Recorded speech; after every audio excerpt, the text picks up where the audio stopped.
Walking కి వెళ్లి నడుచుకుంటూ వస్తున్న మహిళ మెడలో బంగారు గొలుసు బైక్ పై వచ్చిన దుండగులు చోరుకి యత్నించిన ఘటన నంద్యాల పట్టణంలో చోటు చేసుకుంది. నంద్యాల పట్టణంలో ఉన్న చిన్న చెరువు కట్టపై ఉదయం వాకింగ్ చేస్తూ తిరిగి ఇంటికి నడుచుకుంటూ వెళ్తుండగా వెనక నుంచి బైక్ పై వచ్చిన ఇద్దరు దుండగులు ఆమె మెడలో ఉన్న బంగారు గొలుసును తెంచుకొని పారిపోయేందుకు ప్రయత్నించారు.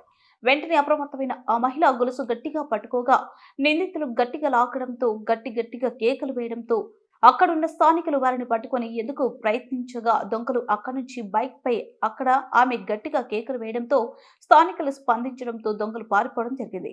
ఈ సందర్భంగా స్థానికులు మాట్లాడుతూ నంద్యాల చెరువు కట్టపై మహిళలు వాకింగ్ కు రావడం జరుగుతుందని, పట్టపగలే మహిళ మెడలో బంగారు గొలుసు చోరీ చేయడం జరిగిందని, సకాలంలో మహిళ అప్రమత్తంగా ఉండడంతో ఎటువంటి ప్రమాదం జరగలేదని, కానీ అక్కడ సీసీ కెమెరాలు లేకపోవడంతో దొంగలు మహిళపై బంగారు గొలుసు చోరీ యత్నం చేశారు.